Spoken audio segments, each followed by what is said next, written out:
불가에서 자주 쓰는 마음을 관조하라라는 말이 있습니다.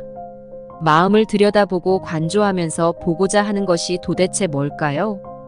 마음 안의 상들은 시시때때로 바뀌며 마음 안의 상태 또한 시시때때로 바뀌고 있어요.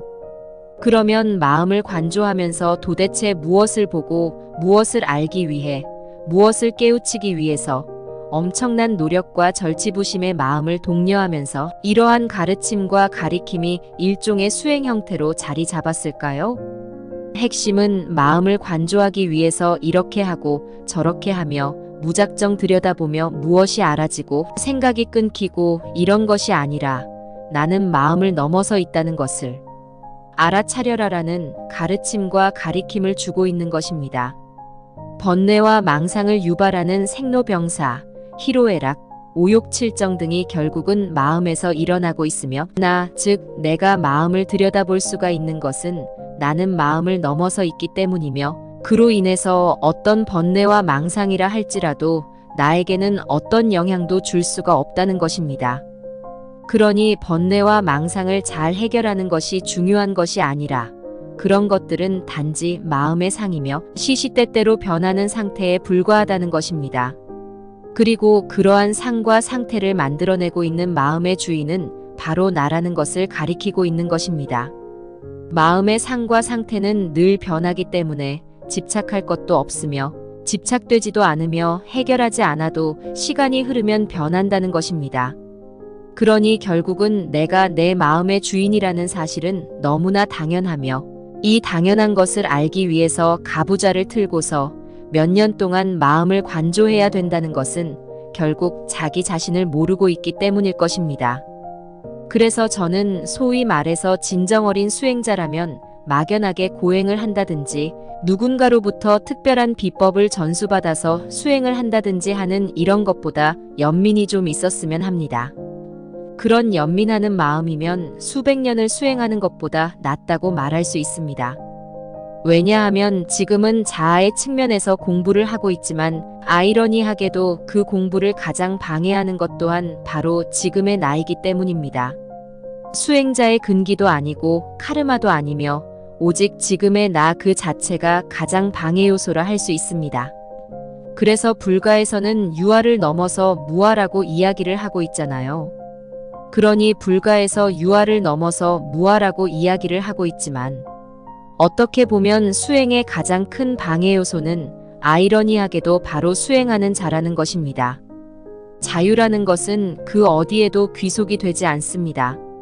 깨달음도 마찬가지입니다. 그러니 나의 자유라는 것도 없으며 나의 깨달음이라는 것도 없어요.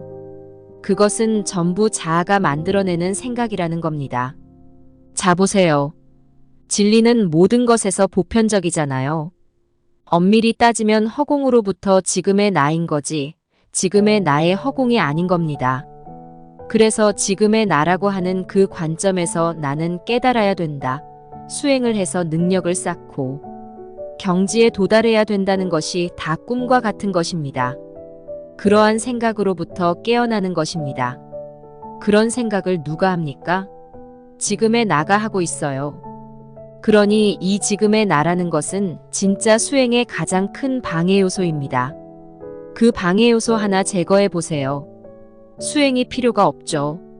저의 지난 전생은 잉카 제국의 예언가였으며 중국으로 넘어와서 큰 스님이 되었었다고 들었습니다. 그런 연고로 해서 이번 생에는 반드시 깨달음을 얻게 된다고 합니다. 당신의 전생은 누구이며 당신은 전생에서 무엇을 하였다는 식의 이야기를 어떻게 상식적으로 받아들일 수가 있는지 궁금합니다. 어떻게 확인할 수가 있습니까? 그렇게 불명확한 것을, 즉 전생은 이렇고 저렇고 누구이며 무엇이다라는 것과 사후 세계는 이렇고 저러하며 이렇게 하면 이런 곳을 가고 저렇게 하면 저런 곳을 간다는 식의 이야기는 마치 사람들을 세뇌시키는 것과 같다고 할 수가 있습니다. 동일시로 인해서 지금의 나조차도 나로 여기는 것은 일종의 최면과 같습니다. 하물며 그러한데 지금의 나를 실체로 받아들이고 지금의 나의 측면에서 전생과 사후 세계에 대한 이야기는 최면 속에서 또 최면을 거는 것과 같은 것이라 할 수가 있습니다. 제가 거듭 이야기하지만 전생을 들여다볼 수가 있다고 하는 숙명통의 정수라는 것은 결국 모든 이와 모든 것이 하나이자 그 하나가 전부인 고요와 정적으로 대변되어지는 나로부터 비롯되어졌으면 오직 나만이 자기 자신으로서 실체이자 지금의 나의 전생이며 그리고 나에게는 전생이 없다는 것을 아는 것이 바로 숙명통의 정수라고 할 수가 있습니다. 그리고 깨달음은 이번 생에 태어난 누구라고 여기고 있는 지금의 나가 얻는 것이 아니라 지금의 나라는 꿈을 멈추고 나가 잠에서 깨어나는 것입니다. 따라서 깨달음은 얻는 것이 아니라 깨어나는 것입니다. 즉 깨달음, 깨어남, 깨어있음은 자기 자신의 참모습이자 참 정체성이라 할 수 있습니다. 제가 볼 때는 행복만이 이 삶에서 최고의 의미 같습니다. 그래서 모든 사람들이 행복하게 살기를 원하는 것 같습니다. 행복을 추구하고 행복을 쫓아가는 삶이기 때문에 꿈일 수밖에 없는 것입니다. 왜냐하면 불완전과 불만족은 실제하는 것이 아니라 역시나 태생적 한계로 인한 지금의 나가 갖는 이상향을 좇기 위한 명분에 불과하기 때문입니다. 행복을 추구하고 행복해지려고 노력한다고 말은 하지만 온 힘을 다해서 불행과 불만족으로부터 도망을 친다는 표현이 더 적절하다고 할 수가 있습니다. 왜냐하면 도망을 친다는 것은 불행과 불만족이 그만큼 실제적으로 여겨진다는 것이며 그렇게 노력을 하고도 더 행복해져야겠다고 하는 것을 보면 아직도 대부분의 사람들에게는 행복이 이상향으로 남아있기 때문입니다. 수행을 통해서 공덕을 쌓으면 여자로서 비록 깨달음은 힘들다 할지라도 죽어서 보다 더 나은 곳을 갈 수가 있다고 합니다. 자기 자신에 대해서 관심을 기울이고 자기 자신에 대해서 공부를 한다는 것은 결국 꿈을 꾸고 있기 때문이며 꿈을 깨기 위해서라고 할 수가 있습니다. 그렇다면 결국 인식되어지는 이 삶에 대한 정의는 꿈이며 이 삶을 인식하고 있는 지금의 나 또한 꿈일 수밖에 없는 것입니다. 그리고 지금의 나는 동일시로 인해서 태어난 무엇으로 정의되어지기 때문에 죽어질 무엇으로 바라보게 되며 그로 인해서 죽어서 또 다른 즉 사후 세계를 간다고 여기고 있는 것입니다. 단언컨대 지금의 나는 죽어질 때까지만입니다. 수행의 허구성을 알지 못한다고 할지라도 꿈을 깨기 위한 수행이라 볼 수가 있습니다. 수행이 어떤 연유로 공덕이 되며 그로 인해서 갈 수 있는 사후 세계가 달라질 수가 있는지 저도 궁금합니다. 성자들 가르침의 공통점은 꿈을 깨는 것이라고 하지만 접근하기가 쉬운 것 같으면서도 어렵습니다. 꿈을 깨라고 말을 하는 이유는 오직 하나입니다. 꿈을 꾸고 있기 때문입니다. 그리고 꿈을 깨라고 말을 할 수가 있는 이유는 이 꿈을 자기 자신이 꾸고 있기 때문입니다.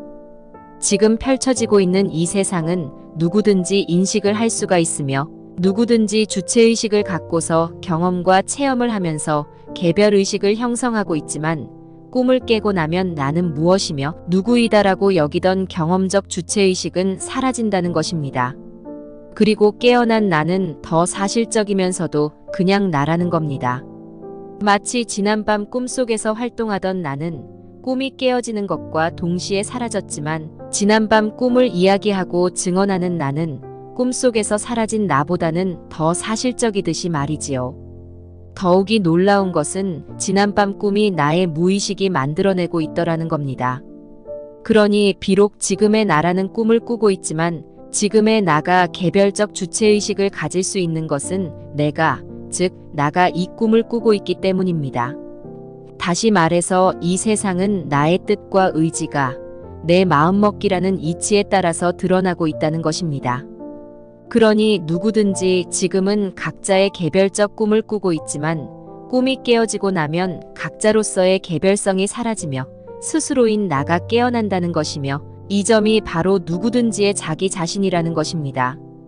따라서 수없이 많은 모든 개별성은 어떤 실체성도 가질 수가 없으며 오직 나만이 일체로서 유일한 영적 실체이며 나는 오직 하나입니다.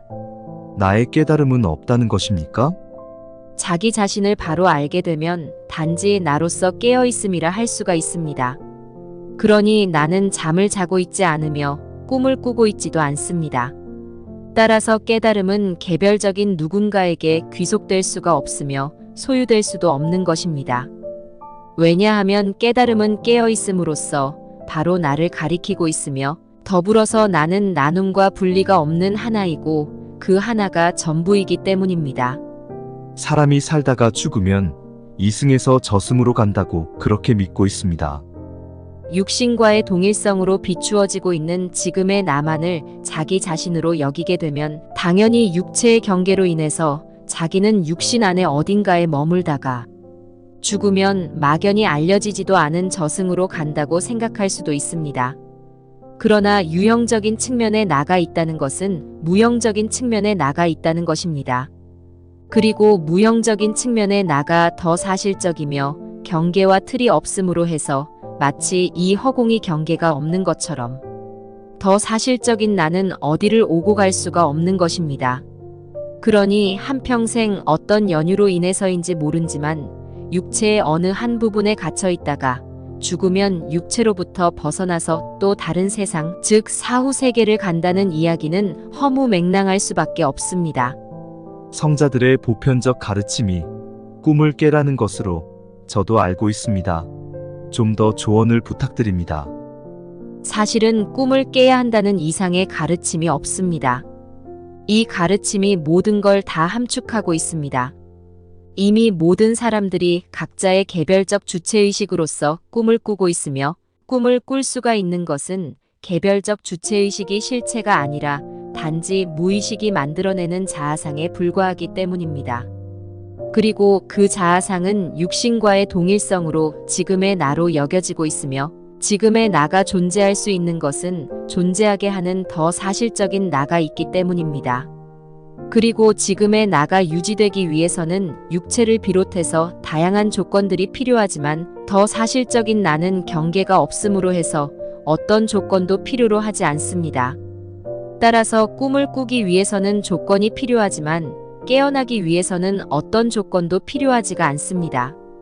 깨어나기 위해 어떤 조건도 필요 없다고 하시니 수행자로서 받아들이기가 어렵습니다.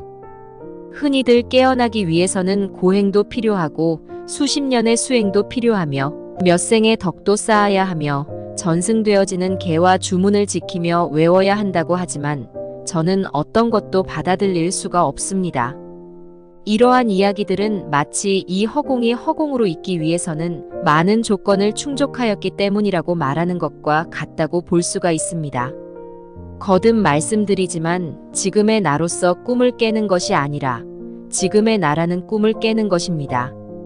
진경님, 그렇다면 육신과 동일시하여 지금의 나만을 나라고 여기고 있는 이유는 무엇입니까?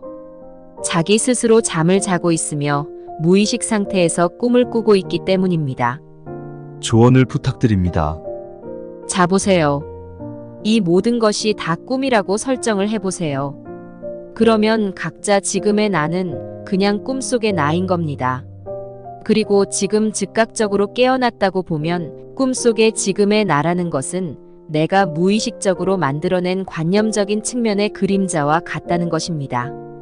그러면 이 꿈을 내가 꾸었기 때문에 세상의 근본 이치와 근본 원리가 나잖아요. 비록 깨어나지 못하고 계속 꿈을 꾸고 있는 무의식 상태라 할지라도 이 꿈을 내가 즉 나가 꾸고 있다는 사실은 변함이 없다는 겁니다. 무의식 상태에서 의식작용의 일환으로 꿈을 꾸고 있지만 작용을 유발하는 본체로서 나는 불변이라는 겁니다. 따라서 진리는 바로 나를 가리키고 있는 것입니다. 그러니 누구든지 나의 범주를 벗어날 수가 없으며 지금의 나라는 꿈을 깨는 것은 어떤 조건도 필요로 하지 않으면 깨어난다는 것은 누구에게나 가장 먼저 해야 할 일인 것입니다. 그러면 깨어난 나에게는 무수히 많은 개별적 각자, 즉 지금의 나는 어떤 의미도 없는 겁니까? 단지 무수히 많은 증거와 증언자로서의 의미는 있을 수가 있습니다. 그러나 개별적 각자라는 의미는 없어집니다.